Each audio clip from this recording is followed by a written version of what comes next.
Wunmi, mohbad wife wey go the other side of the world don finally talk wetin happen that day wey mohbad take leg go.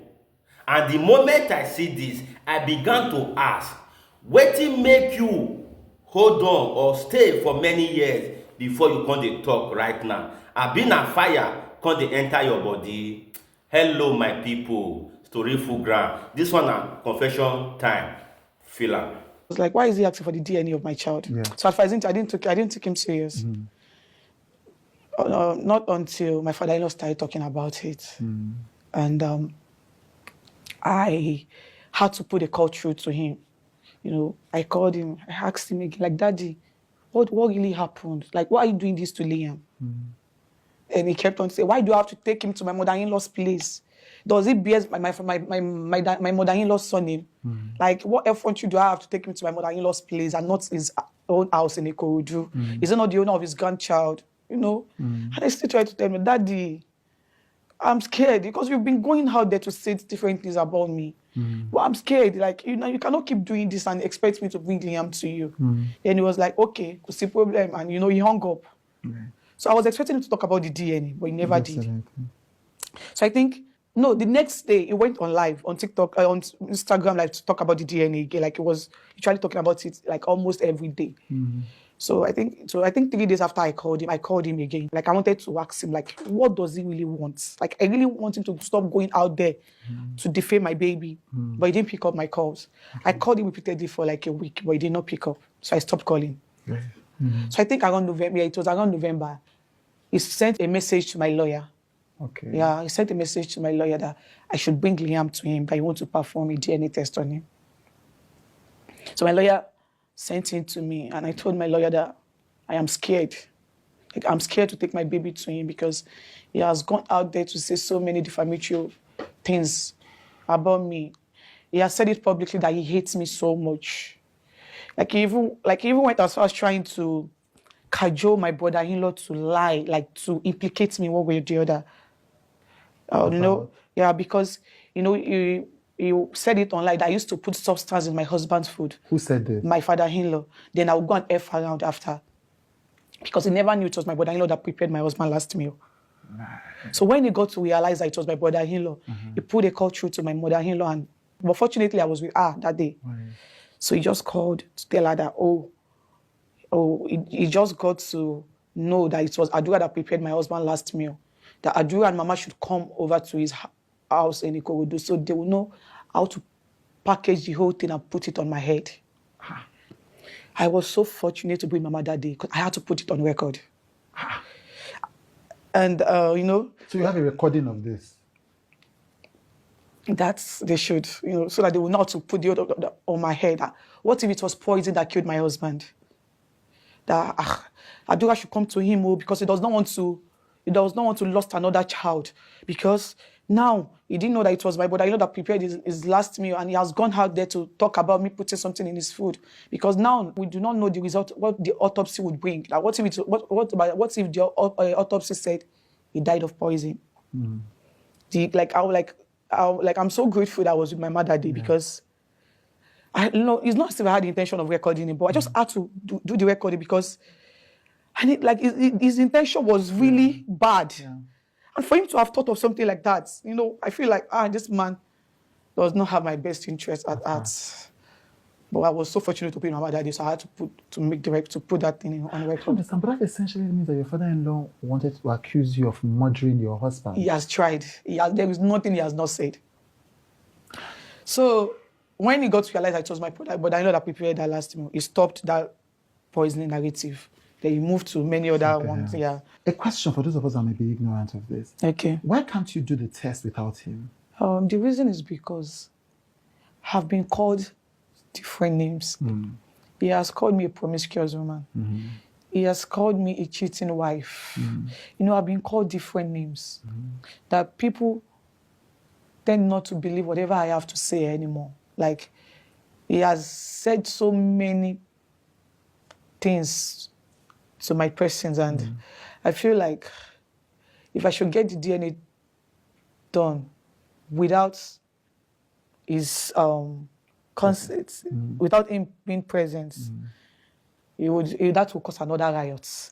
That will cause another problem, because that is what he actually want me to just do one silly mistake, because he knows that I already caught him. Like I'm about to stop his means of surviving, and he knows that once. So now he just want to frustrate me to do things out of anger. Yeah. So he want to frustrate me to go ahead and do the DNA. So once it is done, then he will start going out there that, oh, the result is fake. And people will believe him because he's been the only one talking. Do you understand? I get that. But do you think even if it's done in a reputable hospital, he will still be able, people will still believe him? Because if according to you, he's trying to frustrate it. I don't think you, like, do you go online often and often? No, I don't. My father-in-law is now a celebrity. He's everywhere. So I don't understand what you're dealing with. People, like, he's at least in a week. At least he do great interview. I think, if I'm not mistaken, like 2 or 3 times in a week. Right. So people tend to listen to whatever he has to say because he has been the only one talking. The rest of the family has just been silent, because of the legacy of my husband. There is no way we would talk or say anything that my husband's name will not be attached to it. Right now as I'm here, I'll be addressed as Mohbad's wife or Mohbad's widow. So his name is attached to whatever. So the glory, is being attached. So I don't want his legacy to get ruined from me. But I'm very sure that is why the other family member has been quiet. Yeah. And So what are you going to do? Because if I understand what you're saying that because of the way that he has mobilized public sympathy, anything you do now will be misinterpreted. So you're being careful. Yeah. But it seems like he leaves because if what you're saying is he doesn't want to do the DNA. He doesn't. So it feels like you have no other. So what other choice do you have? That is why I'm here. Like, I feel like there should be an organization protecting children in Nigeria, because I know where all of this thing happening to Liam can never happen abroad. Now that he's gone to TV stations. Yeah. He said this. So what happens next now? Okay, so myself and my lawyer will be going to the court to report this whole incidents to the court, and to also get the permission from the court to get DNA done under their supervision. Right.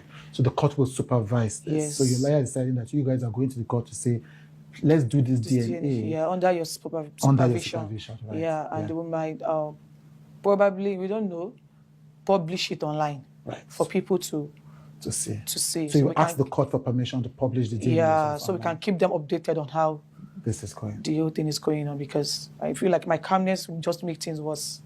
Yeah. In 5 years, we'll be here till forever. Yeah. I know DNA will be done because it seems uninterested. It seems that ever since mohbad died, you have not even had time to grieve your husband. I've not even won the death of my husband.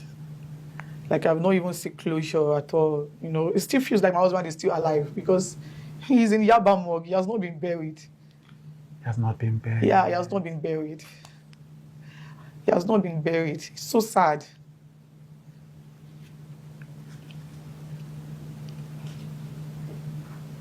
He has not been buried. And he's been in pieces twice. They literally did 2 autopsies. The government autopsy and the private autopsy my father-in-law did. Yeah. And I can tell you for a fact that there is no genuine reason why he's still there. My father-in-law has no genuine reason. But, he's been granting interviews saying, oh, the government do not want him to get justice. The government is this, the government is that. Like, he's been manipulating the public. Like, he has said so many things. That people, I don't feel like there's anything that people would say, the people in public faces would believe again, because a lot has been said. He's been granting interviews saying the government have been the one delaying my husband's the inquest. Meanwhile, it was one of his supporters that, the woman has been on, the woman is always on TikTok 247. Just, all those American women. So the woman was so much interested in the case, and the woman later got to realize that my father-in-law was not being truthful to her. So she said she wants to, she's interested in the case, and she wants to have a personal lawyer to join the inquest. So the lawyer submitted an application to the coroner to the magistrate courts that he wants to join the inquest, and he also wants the inquest to start from the beginning again. Like he wants us to start all over again. So that'll be a third process. So the lawyer and the judge and the court has been, there's been back and forth. That is why the inquest is on hold. But my father-in-law has been granting interview, manipulating the government. So you're saying even your father-in-law is also part of the process that is delaying the burial? That is the funniest thing. That the burial of his son is being delayed also because of all this drama that your father-in-law is causing. And he knows what to do to get things done. Like all you have to do is just talk to that woman, because they used to be friends before they had issues. So all you have to do is just talk to that woman so that the woman can, probably withdraw or, so they can just make an agreement so that the court can open the coroner inquest. But he has refused to do the needful. Instead, he was always going on interviews, screaming the government's name. But he's the one delaying the process. Himself, him and his supporter. Do you accept the results of the coroner inquest? Man, that is another question. That is another oddful question, because I knew that there is a nurse involved in this case. He reacted to ejection. And since my husband, even the night my husband died, that my father-in-law got to the house, the nurse even narrated everything that happened to him. In fact, my husband's manager wanted to get the nurse arrested that night, but he asked us to let her go, that he does not have any business with her. Your father-in-law asked them to let the nurse go? That we should let her go, that he doesn't have any business with her. And, he despite the begging, that, a lot of people begged him not to bury my husband that night, but he insisted I was going to bury him. In fact, even the day they wanted to bury my husband, they didn't inform me. I got to know online. You were not informed that you were going to bury your husband? Mr. Chu, a whole lot has happened. Even the day my husband, even the day of his burial, they wanted to kidnap Liam from me at this scene. Like, my father-in-law and there's one woman, the woman is like, I don't know, I don't want to call it, the woman is, but they have a relationship, they have a close relationship. It's more like they had plans in collecting Liam from me that day, because it got worse to the extent that we had to put Liam inside nylon to take him out of that space. So you're saying this battle you've been fighting started from the day second day my husband died up to this moment. And so, the fact that the autopsy results came out inconclusive is one thing that I don't, it's hard to accept. Because I knew so well that my husband actually had an injury from the fight he had with his friend. Which friend? His name is Prime Boy. Okay. And I also knew that he reacted to an injection. Because my husband was fine before the nurse came, although he had an injury. In fact, the day he died, he had a podcast with one girl. What's the girl's name? Susan Pok. Susan Pajok. Pajok, yeah, I think, I don't know. He has a podcast. So for you to know, he was actually, and that was the day our son clocked 5 months. 12. I hate that 12 number is a weird number to me. Because, it's the day I'm celebrating my child's birthday, and I'm also mourning my husband. So, I knew he reacted to an injection, and the fact that at the end of the autopsy it came out inconclusive just because of one mistake that my father-in-law made. The fact that he buried him.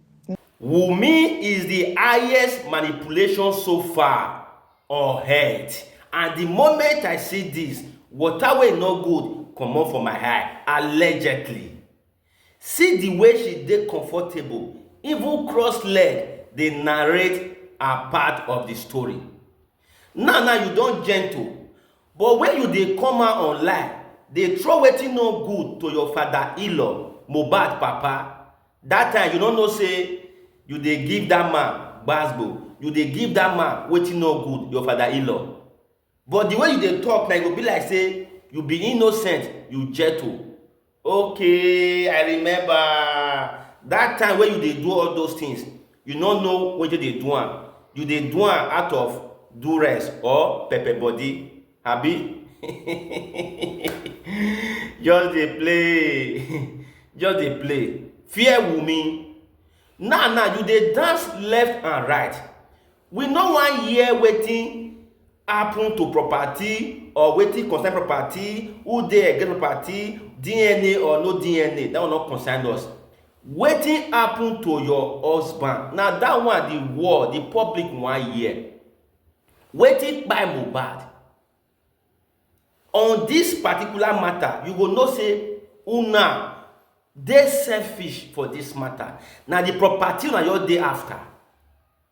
If something no dey una mind or no get agenda, how Mohbad come take kpai for inside house?